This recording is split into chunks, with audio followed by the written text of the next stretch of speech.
Deja vu all over again, or just another Groundhog Day? The state budget impasse continues as an election looms and labor strife is on the horizon. We talk about it next on Capitol View.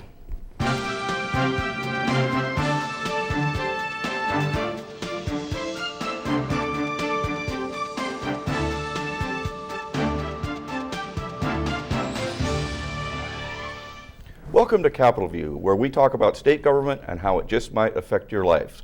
Joining me this week is Adam Rife, anchor and reporter for WICS Channel 20 television. Welcome. Thank you, Bruce. Also Dave Dahl, state capitol reporter for WTAX radio. Welcome, Dave. Thank you. Great. We were talking about this a little earlier. What's new? Well, in some sense, not very much, in the sense that the big story is the continued state budget impasse. This week, however, tempers seem to have flared a little bit in the state Senate, where a deal was supposedly in the works, and now, as we're speaking, seems perhaps a little further away than it did just a few days ago. What's going on, Adam? What do you think's happening? Just a few weeks ago, it seemed like we were talking about the difference in tone between the House and Senate, and how the Senate seemed to be getting along much better than the House was. If you think back to the State of the State and the budget address from the governor a couple weeks ago, all those signs that they had in front of their desks, and they were talking even before the governor entered the chamber. So there was tension in the House, and now we get it in the Senate as this deal just seemed to fall apart. And so when you say what's old, what's new, it looks like the process keeps changing. That's new. The results haven't changed now. So here we are again, either looking to start over with Plan A or moving on. I think they're going to keep trying to work on this, but again, where are we going to stand here in another couple of weeks if nothing changes? Yeah, I guess one thing that caught me was the Democrats are pointing fingers now at Governor Bruce Rauner for scuttling the deal, and as if they're accusing the governor, how dare you get involved in the budget process?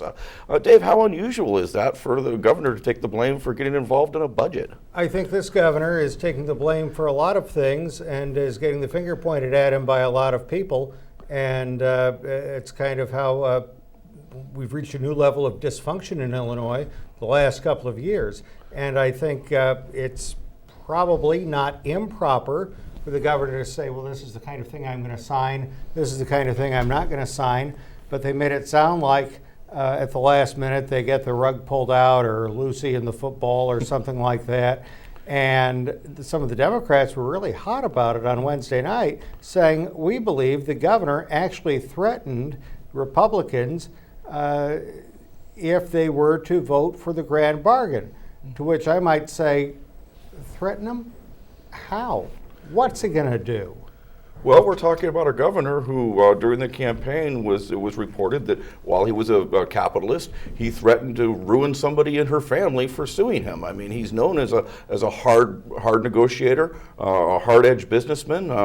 Is this carrying over in any sense to the state capitol now? Well, on one hand, at least Senator Rauner and maybe some others have the hashtag 50 million reasons, talking about the governor's campaign fund.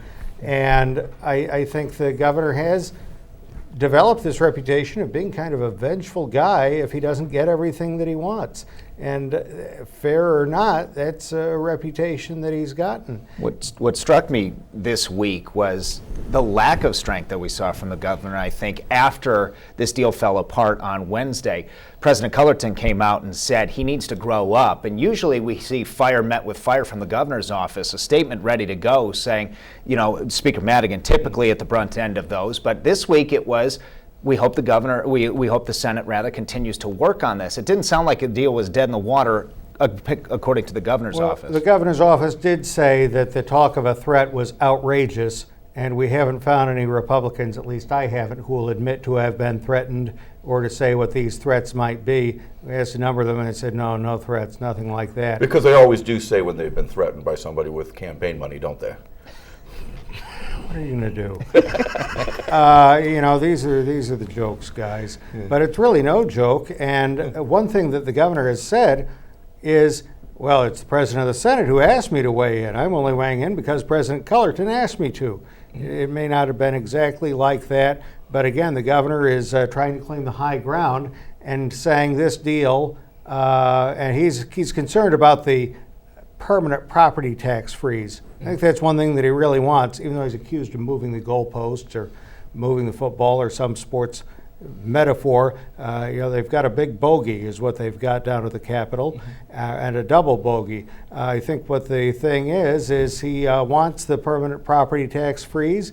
They're not willing to give it to him. They don't have the votes for it. And according to President Cullerton, the governor's attitude is, well, we'll just pass the bill. How hard can that be? Just pass it. When we were in the governor's office earlier this week for an unrelated event, he did take questions, and he said that lawmakers on both sides of the aisle had been asking him to weigh in. Now, whether that's true or not, he made it seem again like he was taking the high ground where they were asking for his input. But again, it goes back to, if you're a Republican rank and file, you don't want to vote against something, obviously, as we've talked about ad nauseum for the past couple months, that's eventually going to be vetoed anyway and cross this governor. And so, well, I think the rhetoric coming out of the governor's office was tame at times.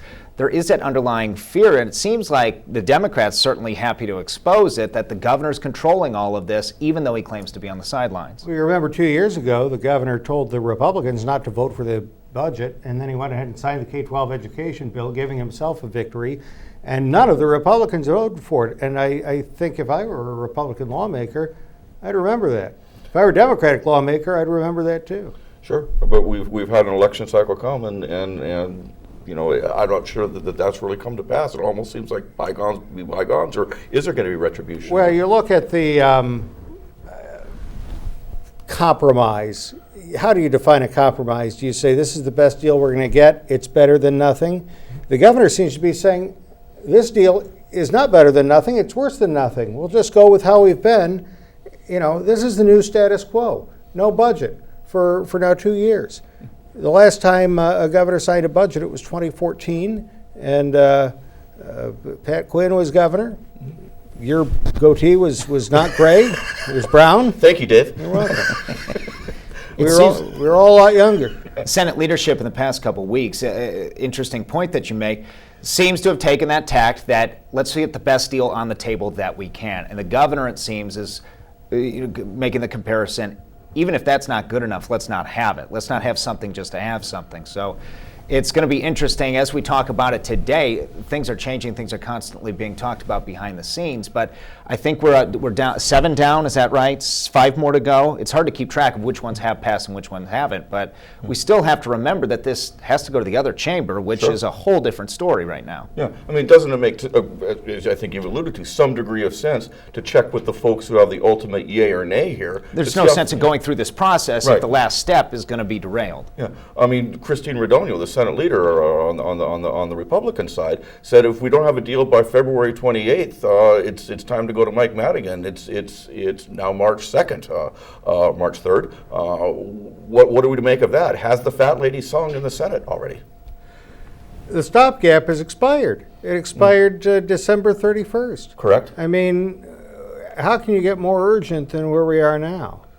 Well, on the other hand, you and I were in the Capitol, I think, a week ago, and it was absolutely empty on a Friday. I mean, it sure didn't look like they were in crisis mode. There was nobody there. You know what? I hope that when they're not at the Capitol, I like it when they're not at the Capitol. I hope all those guys, all 177 are in their districts, getting it from all sides, from their constituents, and not lolling around down here at camp.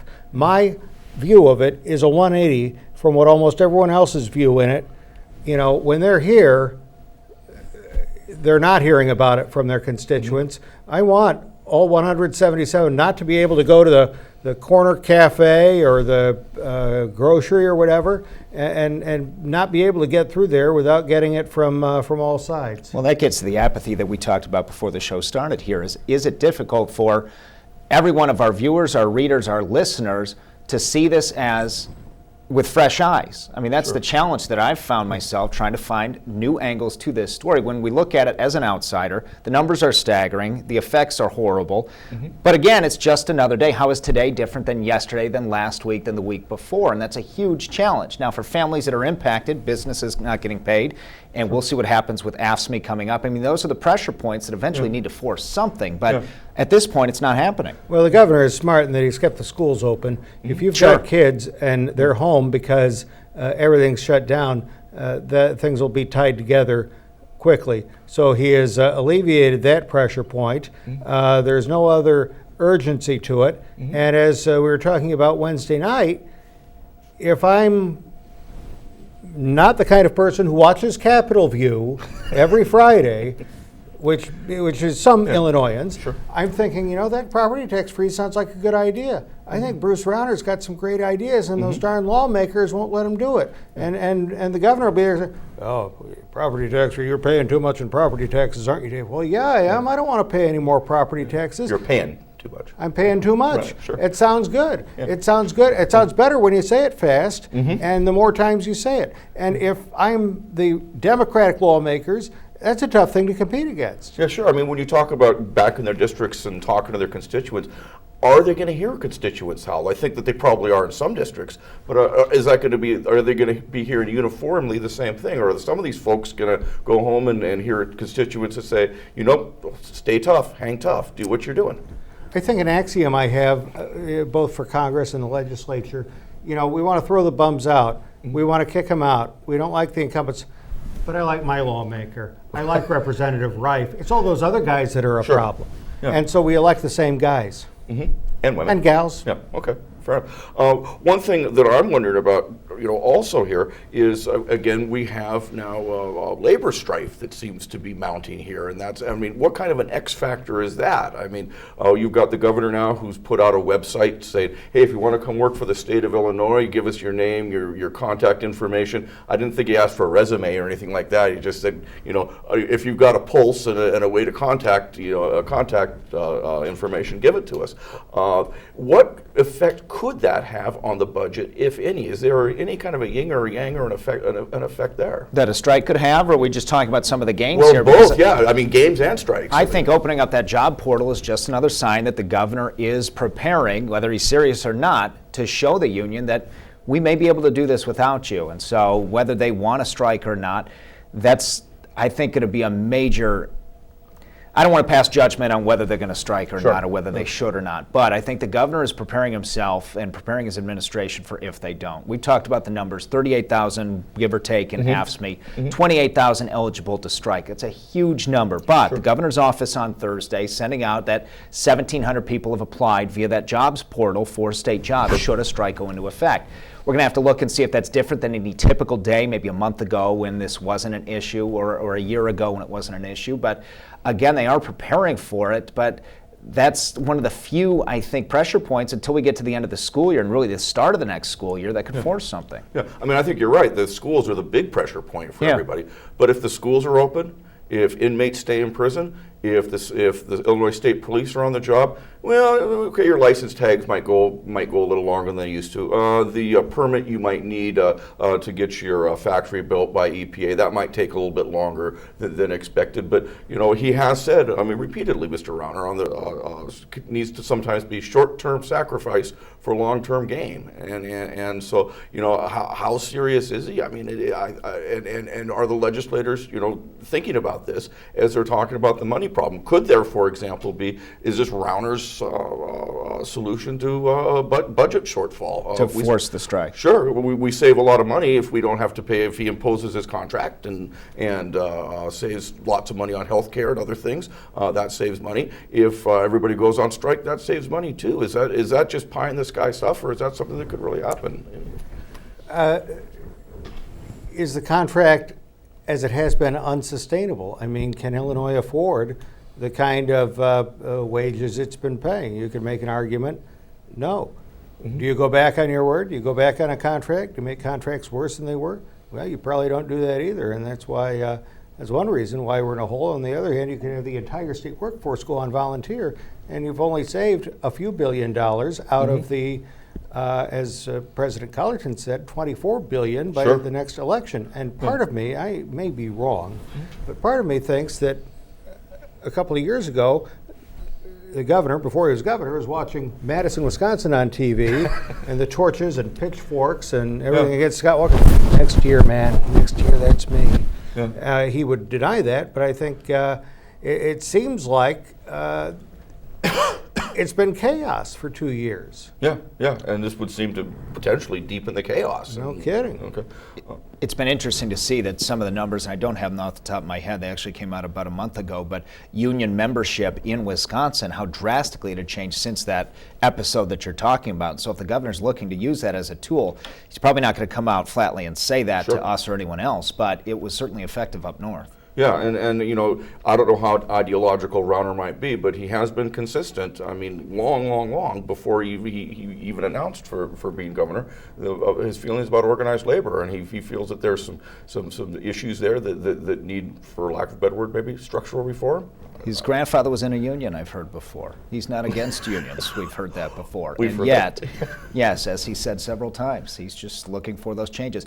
Again, the 40-hour work week sounds good, as Dave said, if you're shaking your head. It's a red herring. It's not what it's about. It's about doubling the health insurance premiums. That 40-hour, it sounds good, but that's not really what it's about. I interrupted you. No, that's fine. No, interruptions are fine. Absolutely. You were saying, but I'm saying to the general public, when the governor is laying out why he wants to do this, a 40-hour work week sounds good to everyone working 40 hours or more versus that 37.5-hour work week. And so it goes back to the battle of in the press, in the radio and TV, whether we're going to be able to get to the heart of the issue. Yeah, the elevator speech is, we want to earn overtime only after 40 hours, not 37.5. Well, 37.5 hours, we all know that's 9 to 5 every day with a half-hour unpaid lunch. Mm-hmm. But I think, Adam, you do raise an interesting point, and I think even the union some time ago said, look, we'll go to, you know, they said we're happy. Pretty much, we'll call everything back, as I understand it. Just preserve our health insurance, and so, you know, and it did seem like there were some pretty good sound bites for the governor to make, the 40-hour work week, the volunteerism thing, and that's not something I think that the union's ready to fall on their sword on and defend. But you know, there's parts of the contract that do sound pretty, you know, sweet to a lot of folks out there, and so I think it probably does. I would agree with you. It makes some you know, easy political points. Speaking of political points, I mean, this week again, we saw Dan Proft, we saw Illinois Policy Institute just lambast this quote-unquote grand bargain, saying it's neither a bargain nor is it grand. And how, I mean, are these folks working in a vacuum here? Are there, I mean, what do you think, Dave? I think, and I voiced this to Leader Radonio and was told I was incorrect. Haven't had a chance to talk to the governor about very much of anything the last month or so, but I think if the governor wanted to, he could stop it with one phone call. He could call John Tillman and he could call Dan Proft and say, cut it out. He hasn't done it. I wonder why. Yeah, I think as much as people may think, and you start to see that as they're attacking some Republicans, maybe that's an independent arm, maybe they're asserting their independence a little bit more from the governor, but I completely agree that it's one phone call here, and I think it was strictly over the tax increase is what they were attacking the rank and file members for, and starting to list them every day, as we'd seen them list Democrats on Madigan's side. Illinois Policy Institute starting to talk about those Republicans who were considering that tax increase. But it does stop with one guy, and he's the leader of the Republican Party for the state. So it's going to be interesting to see if this continues to go this direction. And the governor's clearly made, I think, some choices in the election in 2 years, or in a year and a half, really, when we start campaigning. It's Rauner as bystander. Gosh, you know, I'm not in contact with that Policy Institute. Dan Proft, who's he? Don't know anything about it. Boy, Well, devil's advocate, or from their standpoint, you know, it's long been said that there has to be a combination of revenue enhancements and cuts. So far, it seems like like a lot of the focus has been on the revenue enhancement side of this, because it is such a deep hole that we've dug for ourselves. Does it make any sense at all to talk about the cuts a little more than we have, and if so, where should we make them? yeah, where should we? Well, there's one guy, again, that I'd like to hear from, and when he laid out in his budget address a couple weeks ago, again, grant me the power to make those cuts or present to me a balanced budget. We didn't hear details on where those cuts are coming from. It's not our job to lay them out. I'm sure we all have different ideas if we're going to comb through the budget line by line, but we haven't heard, much as maybe Republicans or Democrats wanted to hear the governor weigh in on the grand bargain to know where he's going to stand if it comes to the veto pen. Where does he stand on some of those cuts? What does he want to hear from that? And we haven't heard those. Yeah. And I thought the budget address was interesting because it almost sounded like we were flush to some extent. We're going to hire more state cops. We're going to increase funding for education. I mean, it didn't, you know, and we're also going to try and save some money with some pension reform that, you know, is a long way from soup. I mean, it didn't sound, listening to it, like Illinois was in nearly the financial straits that we're in. It's got to come from somewhere. That his budget office said an hour after the speech. What's the speech for? To to begin with anyway. Apparently it's not to inform us that the budget proposal is $4 to $7 billion out of whack. It's just so disingenuous. Yeah. Well, I mean, you know, speaking of which, we've gone quite a long time here on Capitol View, probably longer than I can remember. We haven't mentioned the M word, Michael Madigan. We haven't heard from the governor in a week. When's the last time we heard from the speaker? In person, that's a great question. In the papers, I can't remember off the top of my head. House not in session this week, and he's been scarce lately. He's gone to ground. We haven't seen him in months. He hasn't been in the chamber in a long time. He didn't even do the post game for the State of the State or the budget. They've changed that around. So he's either changed his strategy or he's responding to somebody else's strategy. Well, strategy changed when they announced the House Democrats' economic agenda a couple weeks ago. You would hope for the good of the state. If somebody's going to be working on a plan, you know, any plan's better than no plan, then maybe he's used these couple weeks to work on that. But you're rolling your eyes. I don't think that's happening either. Could you hear me do that? We work very close together, Dave. I know exactly when you're rolling your eyes at me. but I'm not saying that's happening. I'm just saying if he's not here, if he's not hearing it from his constituents, if he's not, you know, if any of these people aren't doing the work in the State House, you would hope they're doing the work in their home districts. If you're Madigan, are you worried more about the budget right now, or are you worried about the election? Well, the answer is probably yes. Okay, and with this election coming up, if we don't get a deal, when's the drop dead date to get a deal in a political sense? I think it's the start of the school year. Okay, and so because I don't know if a strike is feasible. I don't know if a strike is in the best interest of either party, even as a political move. But I think the start of the school year, if something needs to happen, and Republicans last time said we're not doing this again, just K through 12. We're not going to do an education piece just to fund the schools. It's going to force their hand. It's going to have to decide, okay, do we not fund the schools, or are they going to go back on the word just to keep the schools open? Well, what if the governor says, go back on your word, I've got the money? Now, that'll be fascinating because there's an election coming a couple months after, or a year after that. So, Yeah. Well, I mean, speaking of elections, moving right along here, who are the Democrats going to get to run against Rauner? I mean, we've got Kennedy's in the race, but I think that some folks have already seen some negatives on him. There's the infamous elevator incident at the Democratic National Convention. He pretty much slammed the door on folks. Talk about a bad elevator speech. Yeah, and bad music, but that's okay. And then he, on his inaugural, turnout, he said some fairly hyperbolic things about the schools here in Springfield that folks had to walk back on him, saying, no, they're not failing as bad as you say. So I think perhaps there's already some chinks in his armor. Is he the guy, or is it somebody else? It's probably too early to tell. The three that are announced are Alderman Pewar and Bob Diber from Edwardsville, the regional soup from Madison County, and Kennedy. And Pritzker's thinking about it. Senator Biss is thinking about it. Menard's thinking about it.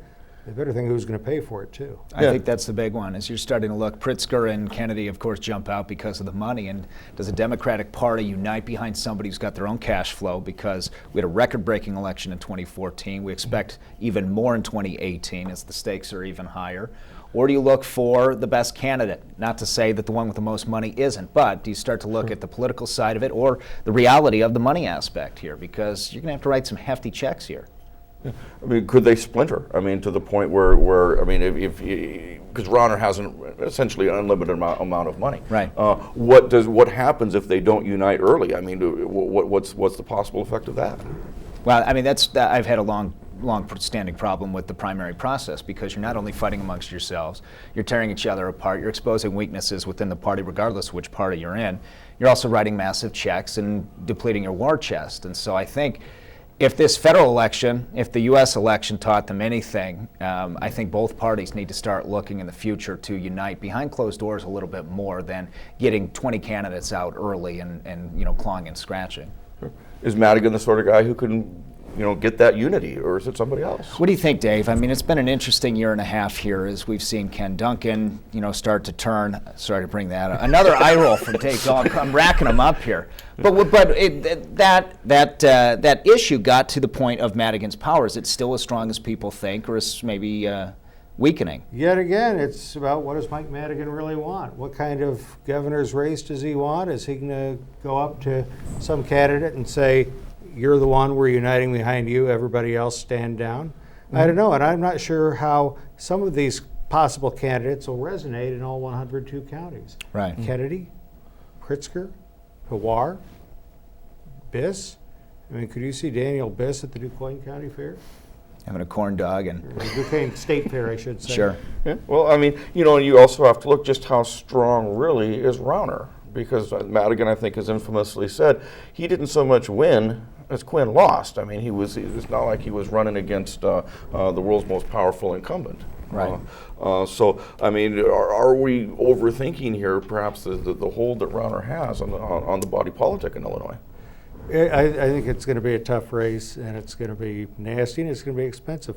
Look, if I'm a Democrat and I've got $5 million or $10 million, if I can get my message out, then my message is out, even if Rauner spends 5 times as much. Mm-hmm. I mean, shouldn't my money be enough, even though it's not the most money? And, you know, maybe there will be fatigue of, oh, I'm tired of those ads. Mm-hmm. As we so often say, but then we go ahead and vote. Sure. And on the other hand, I mean, are you also perhaps going to see? I mean, the Democrats nationally haven't been doing so well lately. Is this, or would we see some money flowing in to Illinois? As this is, you know, this is a blue state stand, last stand that's important beyond just the borders of the land of Lincoln. And we'll have that midterm election, you know, at the national level to analyze as to the demographics coming out, of course, and how that's going to impact the state races. But much like the Pat Quinn-Bruce Rauner race, you wonder if things don't improve quickly, if you're just going to see that other option being checked off, you know, someone other than Rauner. It'll be Chris Kennedy, and President Obama is going to come and do a series of appearances for him all around the state. I can see it. Well, you know, Dave Dahl for governor. That's all I have to say. And I like we're out of time here on Capitol View. Thanks for joining us, and we'll see you next week.